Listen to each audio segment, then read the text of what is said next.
And educational একাডেমিতে তোমাদের প্রত্যেকে স্বাগতম জানাই। প্রত্যেক দিন সন্ধ্যা 6টার সময় WBSSC গ্রুপ সিটির ক্লাস তোমরা পেয়ে যাবে, সেই জন্য অবশ্যই চ্যানেলটাকে সাবস্ক্রাইব করে যুক্ত হয়ে যাও। আজকের প্র্যাকটিস সেট নাম্বার 3 এবং 4, আগের দিন প্র্যাকটিস সেট 1 এবং 2 করিয়েছি, জিকের ওপর করাচ্ছি।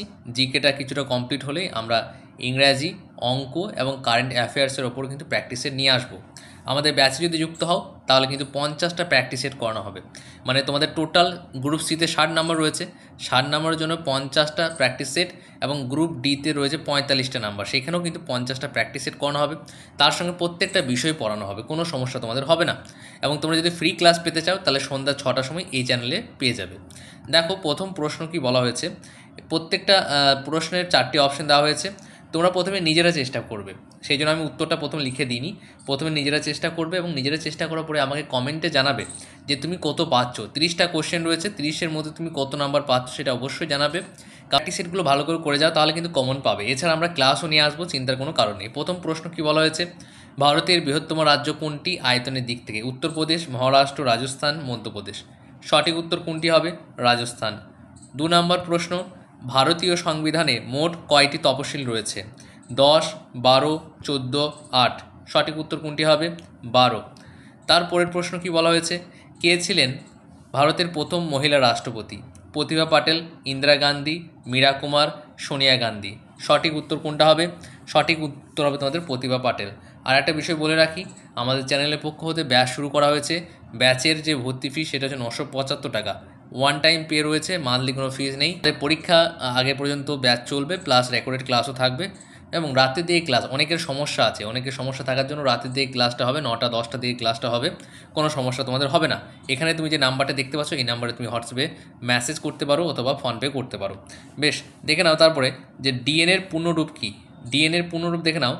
সঠিক উত্তর কোনটি হবে? ডিঅক্সিরাইবো নিউক্লিক অ্যাসিড, নাকি ডিজিটাল নিউক্লিয়ার অ্যাটম, নাকি ডাইঅক্সাইড নিউট্রিয়াল অ্যাসিড, নাকি ডাইনামিক ন্যাচারাল অ্যান্টিবডি। সঠিক উত্তর কোনটা হবে? ডিএনএ সঠিক উত্তর হচ্ছে ডিঅক্সিরাইবো নিউক্লিক অ্যাসিড। সঠিক উত্তর এইটা হবে। তারপরে 1857 সালের বিদ্রোহে দিল্লির নমিনাল নেতা কে ছিলেন? খুব ইম্পর্টেন্ট প্রশ্ন, এবং এই টাইপের প্রশ্নই তোমাদের আসবে। খুব কঠিনও আসবে না, খুব সহজও আসবে না, মডারেট আসবে।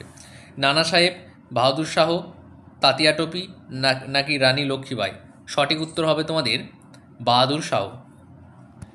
6 নম্বর প্রশ্ন কি বলা হয়েছে, 7 পাহাড়ের শহর নামে কোন শহর পরিচিত? 7 পাহাড়ের শহর, হায়দ্রাবাদ, মুম্বাই, দিল্লি, রাঁচি। সঠিক উত্তর হচ্ছে হায়দ্রাবাদ। তারপরে রাষ্ট্রপতির দ্বারা নিযুক্ত হন কোন পদাধিকার? প্রধানমন্ত্রী, রাজ্যপাল, লোকসভা স্পিকার, মুখ্যমন্ত্রী। কোনটা হবে? সঠিক উত্তর হচ্ছে রাজ্যপাল। তারপরে নীতি আয়োগ কী কাজের জন্য গঠিত হয়েছে? কৃষি নীতি প্রণয়নের জন্য, নাকি কর ব্যবস্থার জন্য, নাকি পরিকল্পনা ও নীতি নির্ধারণের জন্য, সুরক্ষা সংক্রান্ত সিদ্ধান্তের জন্য। এটা হচ্ছে তোমাদের পরিকল্পনা ও নীতি নির্ধারণের জন্য। দেখো নীতি আয়োগ এবং এখানে কি নীতি নির্ধারণ, এটা কিন্তু বুঝতে হবে। আর একটা বিষয় হচ্ছে আমাদের চ্যানেলের পক্ষ থেকে গ্রুপ সি এবং এই ডি এই জন্য কিন্তু বইও লেখা হয়েছে। বইগুলো তুমি যদি পারচেস করতে চাও তাহলে পারচেস করতে পারবে। 450 টাকা প্রাইস রয়েছে বইটা পারচেস করার জন্য। একটাই নাম্বার রয়েছে আমাদের 8945879829। এই নাম্বারটাই হোয়াটসঅ্যাপ নাম্বার, এই নাম্বারটাই ফোনপে নাম্বার। ফোনপে করার পরে তুমি হোয়াটসঅ্যাপে স্ক্রিনশট দিয়ে নিজের নাম ঠিকানা লিখে দেবে। কিছুদিনের মধ্যে, ম্যাক্সিমাম 12 দিনের মধ্যে তোমার বাড়িতে পৌঁছে যাবে, হার্ড কপি বই পেয়ে যাবে। এর সদর দপ্তর কোথায় অবস্থিত? Geneva, Paris, new York, London. কোথায় অবস্থিত? New York. ভারতে বিজ্ঞান দিবস কবে পালন করা হয়? 15ই আগস্ট, 28শে ফেব্রুয়ারি, 5ই সেপ্টেম্বর, 10ই নভেম্বর। সঠিক উত্তর কোনটি হবে? 28শে ফেব্রুয়ারি। খুব ইম্পর্টেন্ট প্রশ্ন এটা। তারপরে এই প্রশ্নটা আরও ইম্পর্টেন্ট, ভেরি ভেরি ইম্পর্টেন্ট বলবো এটা আমি। সবুজ বিপ্লবের জনক হিসেবে কাকে গণ্য করা হয়? MS স্বামীনাথন, ভার্গব, নাকি রাজেন্দ্র প্রসাদ, নাকি নরম্যান বরলক। কোনটা হবে? সবুজ বিপ্লবের জনক, সবুজ বিপ্লবের জনক হচ্ছে নরম্যান বরলক। খুব ইম্পর্টেন্ট এটা। ভেনিস অফ দ্য ইস্ট বলা হয় কোন শহরকে? উদয়পুর, কেরালা, চেন্নাই, কম্বাটুর। কোনটা হবে? কোয়েম্বাটুর। কোনটা হবে?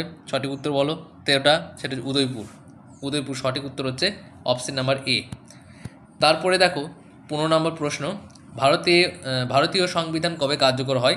ইতিমধ্যে আমরা আপার প্রাইমারি ব্যাচও করাচ্ছি, আপার প্রাইমারি ব্যাচের জন্য ভর্তি হতে পারো। দেখো 26শে জানুয়ারি 1950 কার্যকর হয়েছে, আর গৃহীত হয়েছে 26শে নভেম্বর 1949। সঠিক উত্তরগুলো দেওয়া আছে নিচে দেখতে পাচ্ছ। একদম এগুলো আমাদের ব্যাচের স্টুডেন্টদেরকে দেওয়া হবে, শুধুমাত্র ব্যাচের স্টুডেন্টরাই এই সমস্ত পিডিএফগুলো পাবে। আমাদের পেড ব্যাচে তোমরা যারা ভর্তি হয়েছো তোমাদেরকে খুব সুন্দরভাবে ক্লাস করানো হবে, তোমাদের কোনো ডাউট থাকবে না, এটুকু আমি বলতে পারি। এরপরে আরও 15টি প্রশ্ন নিয়ে এসেছি গ্রুপ সিডির জন্য। দেখো এই 15টি প্রশ্ন নিজেরা চেষ্টা করবে, 4টি অপশন দেওয়া হয়েছে, অর্থাৎ আজকে প্র্যাকটিসের 3 এবং 4 করাচ্ছি, নেক্সট দিন আরও প্র্যাকটিসের নিয়ে আসবো। যুক্ত থাকো আমাদের সঙ্গে সাবস্ক্রাইব করে। দেখো কি বলা হয়েছে, ভারতের সংবিধান রচনার সময় গণতন্ত্র শব্দটি কোন অংশে যুক্ত করা হয়? নাগরিক অধিকারে, মৌলিক অধিকারে, সংবিধানের ভূমিকায় নাকি নির্দেশমূলক নীতিতে? এটা হচ্ছে সংবিধানের ভূমিকায় ভারতের সংবিধান রচনার সময় গণতন্ত্রটি শব্দটিকে যুক্ত করা হয়েছে। ভারত চীন সীমান্ত সংক্রান্ত লাইনটিকে কি বলা হয়? দেখো খুব ইম্পর্টেন্ট প্রশ্ন। এই যে সীমানা যে একটা লাইন রয়েছে, সীমানার যে লাইনগুলো রয়েছে সেগুলো ইম্পর্টেন্ট, এগুলো সমস্ত কিছু করিয়ে দেওয়া হবে, চিন্তা কোনো কারণ নেই। দেখো কী বলা হয়, এটা ম্যাকমোহন লাইন হবে, অপশন নাম্বার ডি। তারপরে হরমোন নিঃসরণ করে কোন গ্রন্থি? যকৃৎ, বৃক্ক, অন্তঃক্ষরা গ্রন্থি, অগ্নাশয়। কোনটা হবে সঠিক উত্তর? হবে অন্তঃক্ষরা গ্রন্থি কিন্তু হরমোন নিঃসরণ করে। এখানে কী হরমোন সেটা কিন্তু উল্লেখ করেনি, জাস্ট হরমোন বলেছে।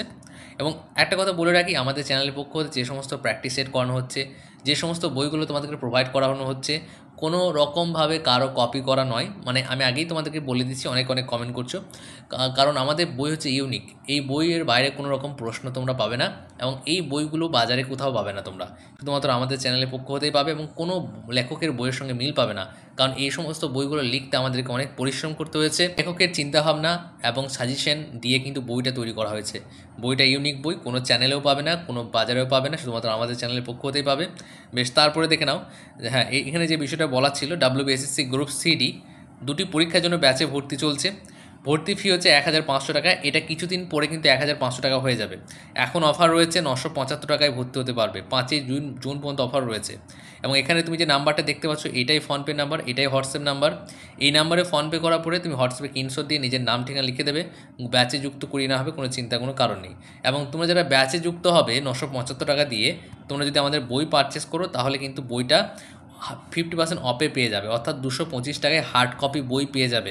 এবং অনেকগুলো পেজ রয়েছে এবং অনেক কিছু বিষয় রয়েছে একটা বইয়ের মধ্যে। কী কী রয়েছে দেখে নাও, ইতিহাস, ভূগোল, ভারতের সংবিধান, অর্থনীতি, রসায়নবিদ্যা, পদার্থবিদ্যা, স্ট্যাটিক, জিকে, WBCSের বিগত বছরের প্রশ্ন উত্তর রয়েছে। এবং এটা জিকে বই, যেটা 15টি নাম্বার তোমাকে পেতে সাহায্য করবে। কারেন্ট অ্যাফেয়ার্সের জন্য আলাদা বই আমাদের আসছে, ইংলিশের জন্য আলাদা বই আসছে, অঙ্কের জন্য আলাদা বই আসছে, সমস্ত কিছুর জন্য আলাদা আলাদা বই তোমরা পেয়ে যাবে। এরপরের প্রশ্ন আমরা দেখে নেব, গান্ধীজির ডান্ডি অভিযান কোন আইনের বিরুদ্ধে ছিল? অসহযোগ আইন, আইন অমান্য আইন, চা আইন, লবণ আইন। সঠিক উত্তর কোনটা হবে? 5এরটা লবণ আইন। অ্যান্ড রুল নীতি কে চালু করেন? ডিভাইড অ্যান্ড রুল নীতি কে চালু করেছেন? Lord Curzon, Lord Ripon, Lord Mountbatten, Lord Minto. সঠিক উত্তর কোনটা হবে? Lord Curzon. লর্ড কার্জন হচ্ছে ডিভাইড অ্যান্ড রুল নীতি চালু করেছিলেন। সুন্দরবন কোন দুটি দেশের মধ্যে অবস্থিত? দেখো, ভারত চীন, ভারত শ্রীলঙ্কা, ভারত বাংলাদেশ, ভারত নেপাল। সঠিক উত্তর কী হবে? ভারত বাংলাদেশ। এই প্রশ্ন কোনো বইয়ে তুমি পাবে না, এরকম প্রশ্নও কিন্তু তোমাদের হবে, কনফিউজের মধ্যে তুমি পড়ে যাবে যে কি আসলে কি বলতে চাইছে এটা। ভারতের প্রথম ইতিহাসবিদ বলে কাকে গণ্য করা হয়? রবীন্দ্রনাথ থাপ্পারকে, কলহনকে, ঈশ্বরচন্দ্র বিদ্যাসাগরকে, নাকি হেমচন্দ্র রায়চৌধুরীকে? কোনটা সঠিক উত্তর হবে তোমরা বলো? সঠিক উত্তর হচ্ছে কলহন। তারপরে 9টা দেখো, ব্রহ্মপুত্র নদ ভারতের কোন রাজ্যে প্রবেশ করে? ব্রহ্মপুত্র নদ ভারতের কোন রাজ্যে প্রবেশ করে? অরুণাচল প্রদেশ, অসম, হ্যাঁ, নাকি মণিপুর, নাকি সিকিম? সঠিক উত্তর কোনটা হবে? সঠিক উত্তর হচ্ছে অরুণাচল প্রদেশ। বেশ, তারপরে হচ্ছে দেখো, ইন্ডিয়ান ন্যাশনাল আর্মি INA প্রতিষ্ঠাতাকে? খুব ইম্পর্টেন্ট এই প্রশ্ন, ভেরি ভেরি ইম্পর্টেন্ট, 10 নম্বর প্রশ্নটা। সেটা হচ্ছে ক্যাপ্টেন মোহন সিং। অনেকে নেতাজি সুভাষচন্দ্র বসু বলবে, কিন্তু এটা ভুল হবে, কিন্তু মাথায় রাখবেন ইন্ডিয়ান ন্যাশনাল আর্মি হচ্ছে ক্যাপ্টেন মোহন সিং। তারপরে ভারতের সবচেয়ে উঁচু পর্বতশৃঙ্গ কোনটি? কাঞ্চনজঙ্ঘা, নন্দা দেবী, ধোলাগিরি, নাকি মাউন্ট এভারেস্ট? সেটা কোনটা হবে? 11 নম্বর, কাঞ্চনজঙ্ঘা ভারতের সবচেয়ে উঁচু পর্বতশৃঙ্গ। তারপরে দেখো, অ্যানিমেটেড কার্টুনের জনক হিসেবে কাকে ধরা হয়? অ্যানিমেটেড কার্টুনের জনক, খুব ইম্পর্টেন্ট প্রশ্ন এটা। সেটা হচ্ছে ওয়াল্ট ডিজনি, নাকি চার্লি চ্যাপলিন, নাকি থমাস এডিসন, নাকি স্টিভ জবস? সঠিক উত্তর হচ্ছে ওয়াল্ট ডিজনি। তোমরা হয়তো দেখেছো কার্টুনের আগে একটা অ্যাড দেয় ওয়াল্ট ডিজনি বলে। দেখো 13 নম্বর, we the people of India এই শব্দগুলি কোথা থেকে নেওয়া হয়েছে? খুব ইম্পর্টেন্ট প্রশ্ন এটা। সেটা হচ্ছে মৌলিক অধিকার থেকে, ভূমিকা থেকে, অনুচ্ছেদ 1 থেকে, নাকি রাষ্ট্রপতি শপথ থেকে? সঠিক উত্তরটি তোমরা বলবে, সেটা হচ্ছে ভূমিকা থেকে নেওয়া হয়েছে। দেখো প্রশ্নগুলো খুব ইম্পর্টেন্ট প্রশ্ন, এই টাইপের প্রশ্নই তুমি জিকেতে পাবে, এবং আমরা যা করাবো এর বাইরে একটাও আনকমন তোমরা পাবে না। তো জাতিসংঘের ইন্টারন্যাশনাল পিস কিপিং ফোর্স এ ভারতে প্রথম কবে অংশগ্রহণ করে? সেটা 1948, 50, 52, 57? সঠিক উত্তর 1948। খুব ইম্পর্টেন্ট এই প্রশ্নটা। তারপরে তো কালবৈশাখী কী? এক ধরনের মাছ, গ্রীষ্মকালের বজ্রঝড়, একটি উৎসব, নাকি হিমালয়ের সিংহ? কী হবে? গ্রীষ্মকালের বজ্রঝড়। এই সেম টু সেম প্রশ্ন তোমরা দেখবে যখন পরীক্ষা দেবে গ্রুপ সি গ্রুপ ডি, দেখবে কমন পেয়ে যাবে, এটা আমি বলতে পারি তোমাদেরকে, কোনো চিন্তার কোনো কারণ নেই। এবার দেখো উত্তরগুলো, সঠিক উত্তর এখানে দেওয়া আছে। আজকে এই পর্যন্তই, নেক্সট ভিডিওতে আবারও দেখা হচ্ছে। যদি ভালো লাগে ক্লাসগুলো তাহলে কমেন্ট করে জানাও, আর কে কত পাচ্ছ অবশ্যই কমেন্ট করে জানাও। আমাদের যে নোটসগুলো রয়েছে সেগুলো কিন্তু আরও অ্যাডভান্স লেভেলের নোটস, তোমরা যারা আমাদের ব্যাচে ভর্তি হবে তোমাদের নোটসগুলো আরও অ্যাডভান্স লেভেলের হবে, আরও উন্নত মানের হবে, এবং আরও আকর্ষণীয় হবে, যাতে তোমাদের পড়তে ভালো লাগে, মনে থাকে যেন, এবং গল্পের ছলে তোমরা শিখতে পারবে।